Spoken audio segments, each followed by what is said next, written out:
Bonjour et bienvenue sur ma chaîne de conseils d'écriture, je m'appelle Elodie. Mon premier roman, Le Chronophage, vient tout juste de sortir en version papier, donc il est sorti hier en version papier, il est disponible sur Amazon, tout sera dans la barre d'infos.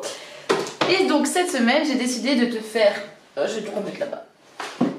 Cette semaine, j'ai donc décidé de te faire toute une série de vidéos pour parler de l'auto-édition. Hier, on a abordé le budget, donc je te dis tout ce que j'ai dépensé pour la publication de ce livre. Si tu n'as pas vu la vidéo, je te mettrai tout ça en barre d'infos, tu pourras aller la regarder. Aujourd'hui, je veux te parler des différentes manières de s'auto-éditer. Alors, pendant longtemps, je pense qu'il y a eu ce combat un peu entre auto-édition et édition traditionnelle, qui existe toujours d'ailleurs. Mais aujourd'hui, quand on va décider de s'auto-éditer, il y a beaucoup de possibilités. Il n'y a pas juste une manière de s'auto-éditer, il y en a vraiment genre 3000. Donc cette vidéo sera non exhaustive, je tiens à le préciser parce que je ne peux pas parler de toutes les manières d'auto-éditer son roman qu'il existe, puisque vraiment il y en a vraiment énormément. Et aussi parce qu'il y a plein de possibilités aussi de créer de nouvelles choses à l'heure actuelle et d'innover en fait dans ce domaine-là. Donc je vais commencer par ce que je connais, c'est-à-dire Amazon, et ensuite je te ferai des petits bilans aussi des différentes plateformes qui existent. Et comme moi je ne suis pas passée par ces plateformes-là, j'ai demandé à plusieurs personnes de me faire une petite liste d'avantages et d'inconvénients de ces différentes plateformes. Donc je te dirai qui m'a parlé de ça. Je mettrai en barre d'infos aussi évidemment le lien vers leurs réseaux sociaux et vers leurs livres si ça t'intéresse. Tout ça. Sans plus tarder, je vais aborder la question d'Amazon. Donc Amazon, ça reste un énorme géant, ça reste une plateforme hyper connue dans le monde de l'auto-édition, puisque sans frais, sans avancée de frais, en dehors de ceux que j'ai évoqués pour la création du livre, tu peux publier ton livre gratuitement, que ça soit en numérique ou en version papier. Tu mets le fichier sur Amazon et paf, ça fait des chocs à pic, tu as ton livre qui est prêt et qui peut être disponible sur la plateforme. Donc je vais te faire une liste d'avantages et d'inconvénients d'Amazon selon moi. Je prends mes petites notes parce que j'ai pas tout en tête. Les avantages, tu peux tout gérer de A à Z. Kindle Unlimited qui est une forme d'abonnement. En fait, si tu passes que par Amazon, tu peux avoir accès à cette possibilité-là. Ton livre, il est disponible à l'emprunt avec les personnes qui ont cet abonnement-là de Kindle Unlimited. Et ça offre plus de visibilité en fait. Donc pour ça, il faut être exclusivement chez Amazon. Si t'es pas exclusivement chez Amazon, en numérique, ça ne marche pas. Le troisième avantage, je sais plus compter, le troisième avantage, c'est que tu peux faire des offres et des promos. Par exemple, mon livre, il est à 5,99 € en numérique à l'heure actuelle, mais si demain je veux faire une énorme promo, je peux le mettre à 99 centimes, c'est moi qui décide en fait. Ensuite, peu ou pas de frais, comme je te disais un petit peu avant, c'est vraiment un énorme avantage puisque tu n'as pas à avancer de frais pour mettre ton livre sur la plateforme. Peu parce que si tu veux quand même un truc de qualité, tu peux passer par des prestataires de services qui vont par exemple faire la mise en page de ton livre, faire la couverture, etc. Je te renvoie à la vidéo d'hier si tu veux en savoir. Le pourcentage aussi est super avantageux. Par exemple, moi je touche 70% en numérique sur les ventes que je fais. Donc c'est énorme. Pour un livre vendu à 5,99 €, je vais toucher à peu près 4 €. Donc c'est ouf par rapport notamment à ce que tu peux toucher en maison d'édition ou sur d'autres plateformes, c'est énorme. C'est pareil en version papier, tu touches un pourcentage qui est assez impressionnant, mais dans la version papier, ils enlèvent quand même les frais d'impression. Donc c'est à prendre en compte quand tu décides aussi de ton tarif en fait, du prix de vente de ton livre. Ensuite, tu peux aussi rendre ton e-book disponible en précommande. Donc la version numérique du livre, tu peux faire une campagne de précommande. Moi c'est ce que j'ai fait une semaine avant la sortie officielle du livre en papier.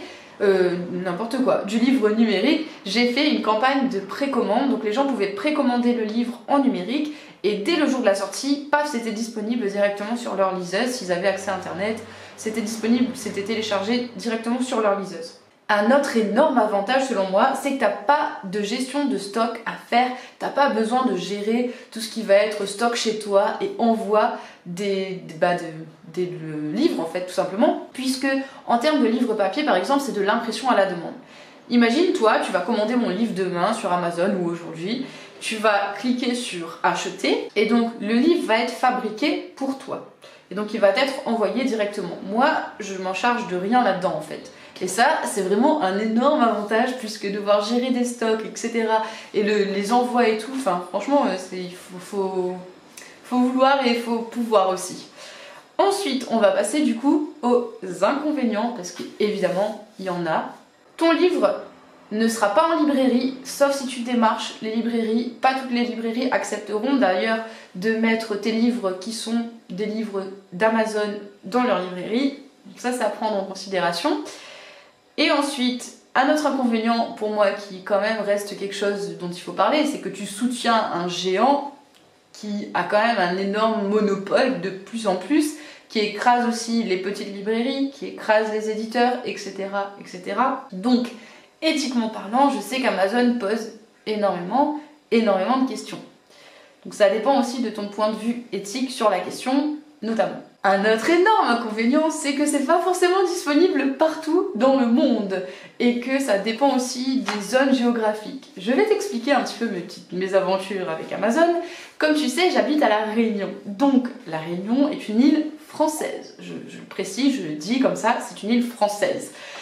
Et du coup, moi je pensais bêtement qu'en mettant mon livre sur Amazon France, ça allait être hyper simple pour les Réunionnais de l'acheter, sauf que ça n'a pas du tout été le cas. C'est-à-dire que la plupart des personnes réunionnaises, de mon entourage notamment, qui me connaissent, qui avaient envie de me soutenir, qui avaient envie d'acheter mon livre en numérique, m'envoyaient des messages un peu désespérés en me disant « Elodie, au secours, j'arrive pas à acheter ton livre sur Amazon.fr » Et moi j'étais là, mais je comprenais pas en fait pourquoi ça marchait pas tout simplement. Et en gros, j'ai compris qu'Amazon ne nous considérait pas comme français. Donc la plupart ont réussi à acheter via Amazon.com, mais déjà il faut avoir un compte sur Amazon.com.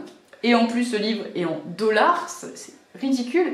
Alors c'est l'équivalence, hein, ils te font automatiquement les équivalences en devises, etc.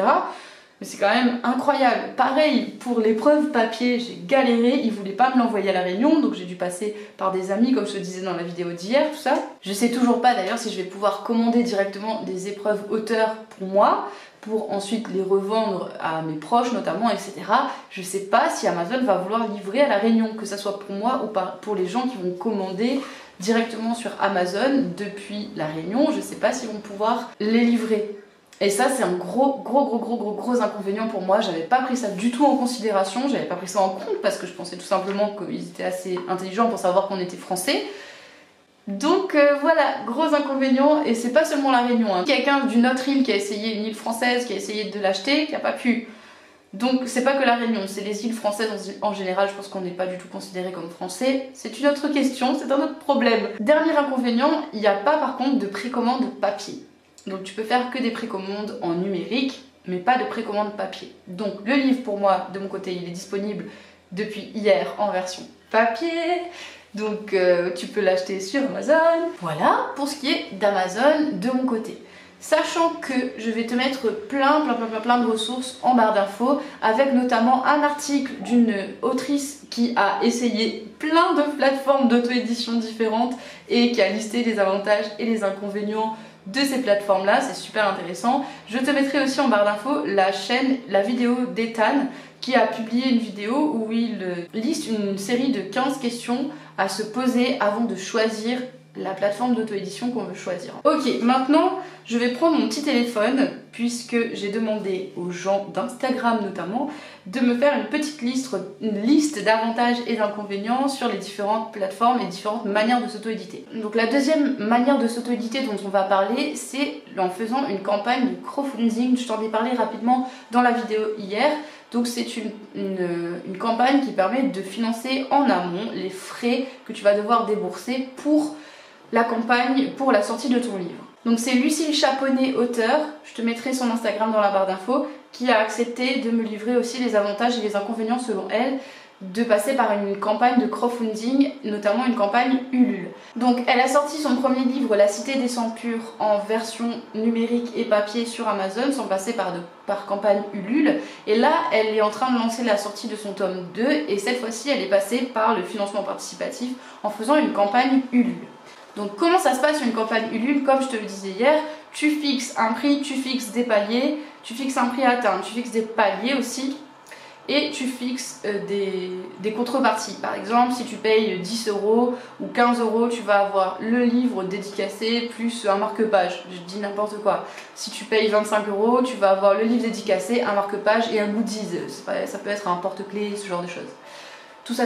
Donc, les avantages selon elle, c'est l'organisation. Donc, tu connais le nombre à imprimer ou à envoyer, forcément, puisque les personnes participent directement au financement du projet. La création de goodies, tu peux calculer au millimètre près ton budget et donc créer des produits dérivés si tu dépasses tes objectifs.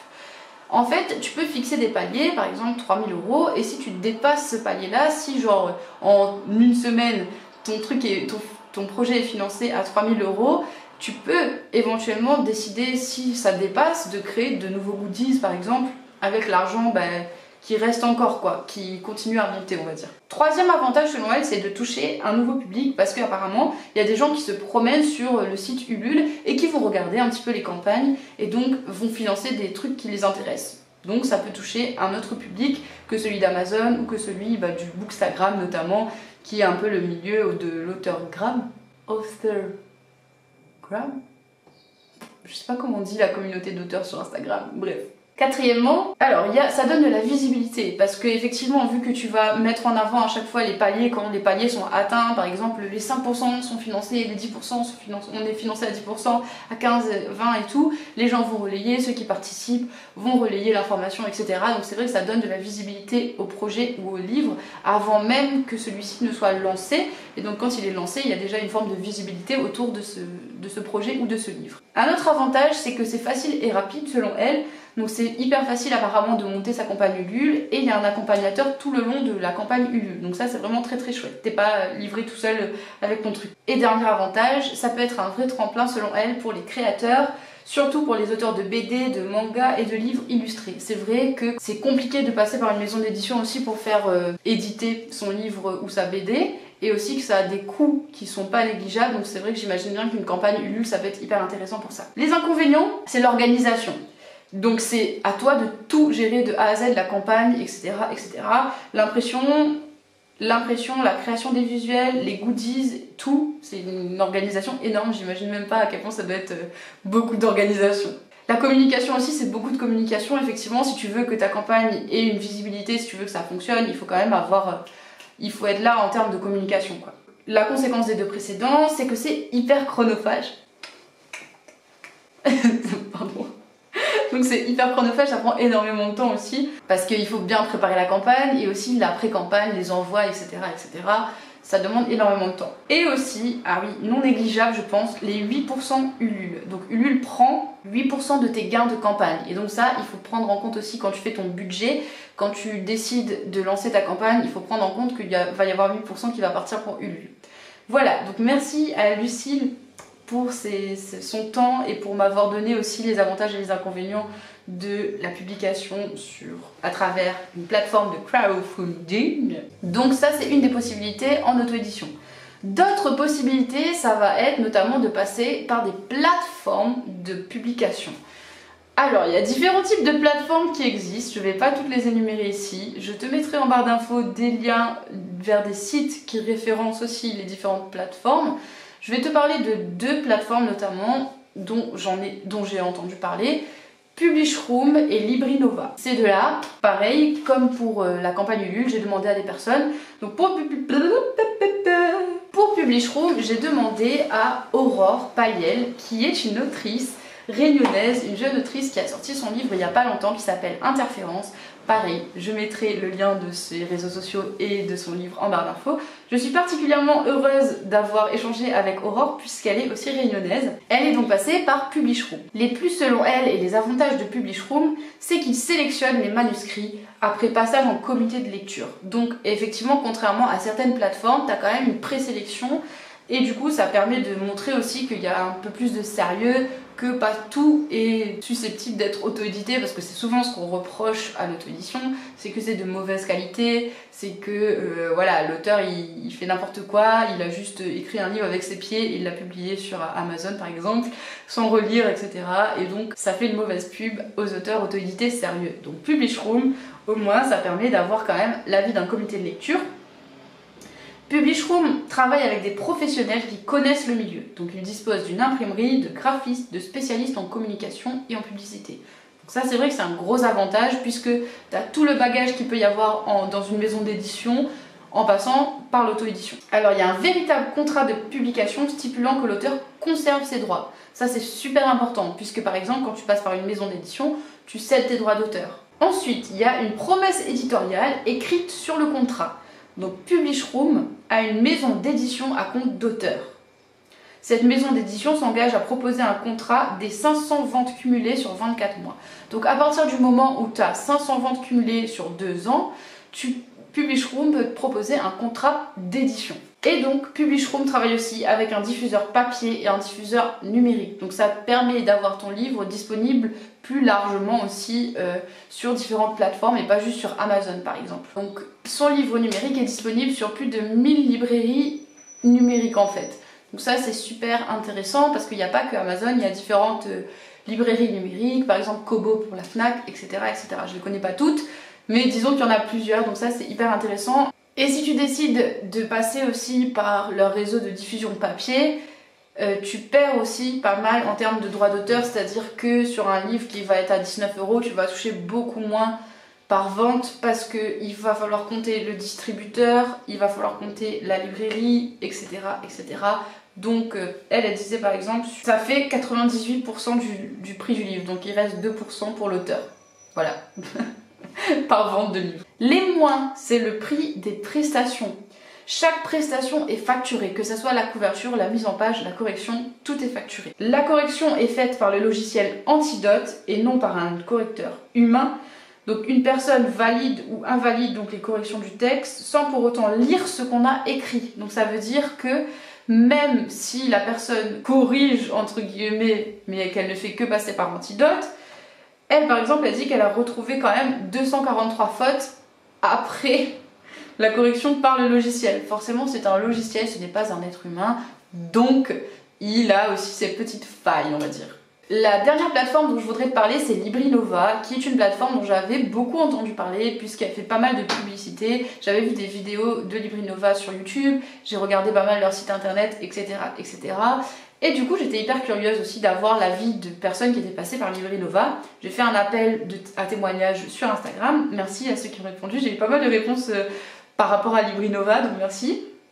Donc je vais commencer par Émilie Fatia, donc qui m'a donné son avis sur Librinova. Les avantages, quand tu débutes, c'est la facilité. Tu es accompagné et ça a un côté rassurant. Il te mâche le travail. Ensuite, le programme en lien avec les éditeurs me tentait beaucoup. En gros, si tu dépasses les 1000 ventes en 18 mois, un peu comme Publishroom, il te propose de devenir ton agent littéraire. Donc là, il te propose pas un contrat d'édition, mais il te propose de devenir ton agent littéraire, c'est-à-dire de te représenter auprès de maisons d'édition. Contre un pourcentage. Donc ça veut dire que s'il y a un contrat d'édition qui est signé après ça, ils vont prendre un pourcentage sur la vente des livres. Enfin, un énorme avantage, c'est la distribution étendue et tu peux voir ton livre disponible partout. C'est vrai que Librinova propose une distribution en librairie, et donc ça, si tu veux voir ton livre auto-édité en librairie, Librinova c'est une des solutions. En ce qui concerne les inconvénients, le prix des packs est exorbitant. J'ai eu plusieurs personnes qui m'ont dit que c'était assez cher en fait. Pour ton livre en version papier et numérique, référencé partout, sans correction ni couverture, c'est 400 €. Donc 400 €, par exemple si moi aujourd'hui je veux mettre mon livre disponible dans les librairies, ça va être 400 €. Ça peut aller à plus de 1000 € avec la correction. Les exemplaires auteurs sont à 9 €, ça c'est assez cher. Par exemple moi, mon livre il est à 18 € et avec Amazon, un exemplaire auteur ça va me coûter genre 3-4 €. Tu touches ton argent tous les 6 mois. Alors que pour Amazon, tu touches ton argent tous les mois. En fait, quand les 2 premiers mois, tu les touches pas, tu touches les 2 premiers mois cumulés et ensuite ça se régule et tu touches ton argent tous les mois.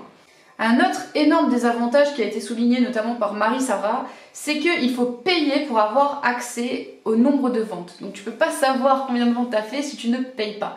Alors que par exemple avec Amazon, ils sont super transparents vis-à-vis de ça. C'est-à-dire que moi j'ai un tableau de bord où je vois le nombre de ventes pratiquement en temps réel, que ça soit les ventes papier, les ventes numériques et le nombre de pages vues dans l'abonnement Kindle. Un autre désavantage selon Marie-Sarah toujours, c'est que ils sont plus orientés feel good et littérature blanche. Apparemment ça change un peu, mais leur ligne de conduite c'est quand même, tu vois plus de littérature blanche et feel good. Donc voilà un petit peu les avantages et les inconvénients de Librinova. Comme je te l'ai dit, j'ai plusieurs personnes qui m'ont dit notamment que c'était hyper cher.